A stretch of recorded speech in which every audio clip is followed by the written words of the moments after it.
শ্রাবণের জন্য দোয়া করেছি।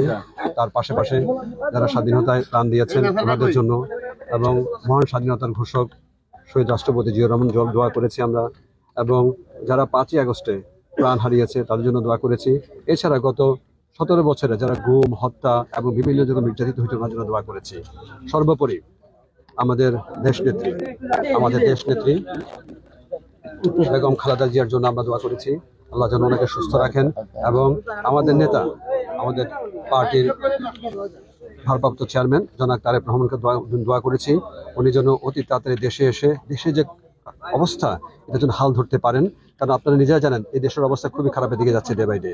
এখন আমাদের নেতা দরকার, এবং আমরা আশা করছি অল্প সময় উনি এসে এখানে উনি দেশের পরিবর্তন আনার চেষ্টা করবেন।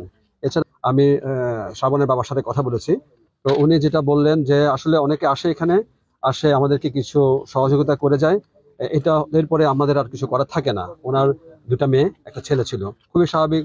সন্তান হারানো তো এটার কোনো রিপ্লেসমেন্ট হয় না আসলে। তা আমরা কি করতে পারি? আমরা সহযোগিতা করতে পারি, সাহায্য করতে পারি। তো যেহেতু উনি একটা খুব স্বল্প বেতনে চাকরি করেন, এবং ওনার 2টা মেয়ে, একটা মেয়ে ক্লাস 9-এ পড়ে, একটা ছোট। যেহেতু আপনার সন্তান চলে গেছে একটা ফ্যাসিস্ট সরকারকে দূরানোর জন্য, এবং আপনার দেশ স্বাধীন হয়েছে, এবং এটার অনেক বড় প্রাপ্তি আপনাকে পেতে হবে। আপনার যে 2টা মেয়ে আছে, এই 2টা মেয়ের লেখাপড়া, আল্লাহ যদি আমাদেরকে হায়াত করে, আমার বাবাকে হায়াত করেন, লেখাপড়া সহ ভবিষ্যতের যে পরিকল্পনা, লেখাপড়া, বিয়ে শাদী থেকে আরম্ভ করে যে দায়িত্বগুলো আছে, আমরা আমাদের পরিবারের পক্ষ থেকে, আমাদের কোম্পানির পক্ষ থেকে এটা আমি নিতে চাই। এবং প্রতি মাসে আমাদের যে কোম্পানির বেতনগুলো হয়, আমরা কিন্তু 7 থেকে 10 টাকার মধ্যে সবখানে আমাদের যাদের যাদের যে প্রয়োজন আমরা পাঠিয়ে দিই। তা আমি ওনার একটা অ্যাকাউন্ট নাম্বার দিয়ে দিলে আমরা ইনশাআল্লাহ এই মাস থেকে, সামনের মাস থেকে, এই মাস তো শেষই, সামনের মাস থেকে আল্লাহ আমাদেরকে যতদিন হায়াত করে আমরা এই 2টা মেয়ের একদম বিয়ে শাদী পর্যন্ত দায়িত্বটা নিতে চাই। আল্লাহ কয়েকদিন ধরে মনে হয় যে কলেজটা ছেড়ে যাবে, কারণ আমি নিজে ঢাকা ইউনিভার্সিটির স্টুডেন্ট, এবং আমার একটা প্রতিষ্ঠানের পাশে জাহাঙ্গীরনগর ইউনিভার্সিটি। জাহাঙ্গীরনগরের ইলেকশনের 4-5 দিন আগে পুরা বিএনপির যারা ওখানে ক্যান্ডিডেট ছিলেন আমার সাথে দেখা করতে আসতে চেয়েছিলেন। আমি বললাম না, সময় নষ্ট করার দরকার নেই, যা করে আমি দূরে থেকেই করবো। দেশ নেত্রী এখানকার, পুরো বাংলাদেশের। আসলে দেশ নেত্রী এখন কোনো বিএনপির না, উনি এখন দেশের। যেহেতু ওনার বাড়ি আপনার ফেনীতে, ফুলগাজীতে, আমাদের এখানে।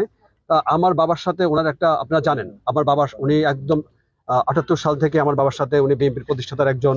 91 থেকে আরম্ভ করে 2008 পর্যন্ত প্রত্যেকটা নির্বাচনে ছিলেন, এবং আমরা চাচ্ছি এখানে যেন উনি নির্বাচন করেন, এবং নির্বাচন করে যেন আমার প্রধানমন্ত্রী হয়ে দেশের দায়িত্ব নিতে পারেন। সেই পরিপ্রেক্ষিতে আমি ফেনীতে, মহিপালে এবং কিছু জায়গায় আমাদের 1 সেপ্টেম্বর প্রতিষ্ঠা বার্ষিকীতে কিছু বিলবোর্ড আমি লাগিয়েছিলাম। কে বা কাহারা, এটা অত্যন্ত দুঃখের বিষয়, নিন্দনীয় বিষয় যে এখানে তো ম্যাডামের ছবি ছিলেন, এখানে শহীদ রাষ্ট্রপতি জিয়াউর রহমানের ছবি ছিলেন, এখানে তারেক রহমানের ছবি ছিলেন। এটা নামিয়ে ফেললেন। যারা নামিয়েছেন ওরা যাই হোক না কেন, ওরা বিএনপির হতে পারে না, ওনারা ফ্যাসিস্ট সরকারের দোসর নিশ্চিত বলা যায়।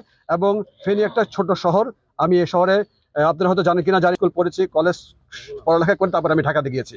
তা আমরা ইতিমধ্যে জেনে গেছি বা জেনে যাবো কারা এই কাজটা করেছে।